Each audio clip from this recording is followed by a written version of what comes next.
एक घर में 3 भाई और एक बहन थी। बड़ा और छोटा पढ़ने में बहुत तेज था।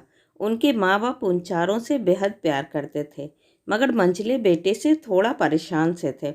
बड़ा बेटा पढ़ लिख कर डॉक्टर बन गया, छोटा भी पढ़ लिख कर इंजीनियर बन गया, मगर मंझला बिल्कुल आवारा और गंवार बन के ही रह गया। सबकी शादी हो गई। बहन और मंझले को छोड़ दोनों भाइयों ने लव मैरिज की थी। बहन की शादी भी अच्छे घराने में हुई थी। आखिर भाई सब डॉक्टर इंजीनियर जो थे। अब मंझले को कोई लड़की नहीं मिल रही थी। बाप भी परेशान, माँ भी। बहन जब भी मायके आती सबसे पहले छोटे भाई और बड़े भैया से ही मिलती, मगर मंझले से कम ही मिलती थी, क्योंकि वह न तो कुछ दे सकता था और न ही वह जल्दी घर पर मिलता था। वैसे वह दिहाड़ी मजदूरी करता था। पढ़ नहीं सका तो नौकरी कौन देता। मंझले की शादी किए बिना बाप गुजर गए।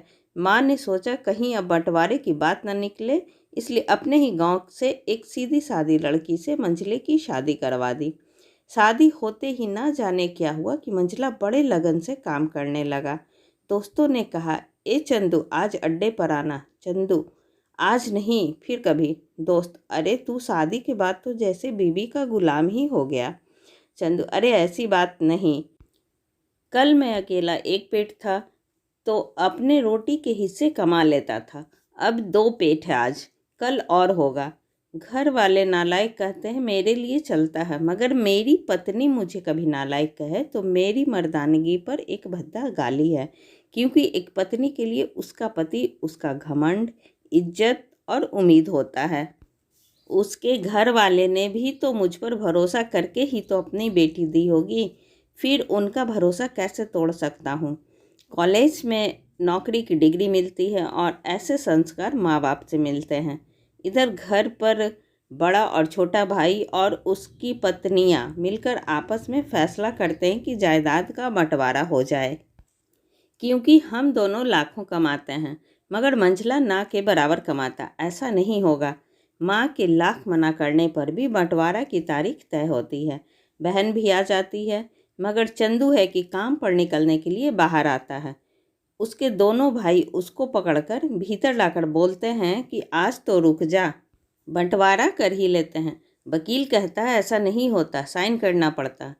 चंदू, तुम लोग बंटवारा करो, मेरे हिस्से में जो देना है दे देना। मैं शाम को आकर अपना बड़ा सा अंगूठा चिपका दूंगा पेपर पर। बहन, अरे बेवकूफ़, तू गंवार का गंवार ही रहेगा। तेरी किस्मत अच्छी है कि तुझे इतने अच्छे भाई और भाभी मिले हैं। माँ, अरे चंदू आज रुक जा। बंटवारे में कुल 10 बीघा ज़मीन में दोनों भाई 5-5 रख लेते हैं और चंदू को पुश्तैनी घर छोड़ देते हैं। तभी चंदू जोर से चिल्लाता, अरे फिर हमारी छुटकी का हिस्सा कौन सा है। दोनों भाई हंसकर बोलते, अरे मूर्ख, बंटवारा भाइयों में होता है और बहनों के हिस्से में सिर्फ उसका मायका ही है। चंदू, ओह, शायद पढ़ा लिखा ना होना भी मूर्खता ही है। ठीक है, आप दोनों ऐसा करो, मेरे हिस्से की वसीयत मेरी बहन छुटकी के नाम कर दो। दोनों भाई चकित होकर बोलते हैं, और तू। चंदू माँ की ओर देखकर मुस्कुराकर बोलता है, मेरे हिस्से में माँ है ना।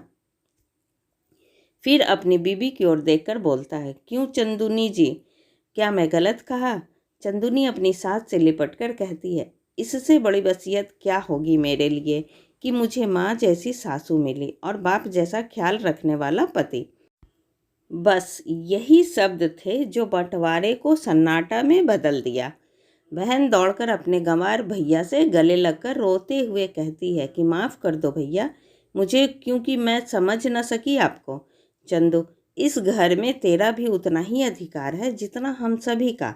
बहुओं को जलाने की हिम्मत किसी में नहीं, मगर फिर भी जलाई जाती है, क्योंकि शादी के बाद हर भाई हर बाप उसे पराया समझने लगते हैं। मगर मेरे लिए तुम सब बहुत अजीज हो, चाहे पास रहो या दूर। माँ का चुनाव इसलिए किया ताकि तुम सब हमेशा मुझे याद आओ, क्योंकि ये वही कोख है जहाँ हमने साथ साथ 9 महीने गुजारे। माँ के साथ तुम्हारी यादों को भी मैं रख रहा हूँ। दोनों भाई दौड़कर मंझले के गले मिलकर रोते रोते कहते हैं, आज तो तू सचमुच का बाबा लग रहा है। सबकी पलकों पर पानी ही पानी। सब एक साथ फिर से रहने लगते हैं। ऐसी ही अच्छी और ज्ञानवर्धक कहानी सुनने के लिए प्लीज़ आप मेरे चैनल को सब्सक्राइब ज़रूर करें। तब तक के लिए बाय बाय।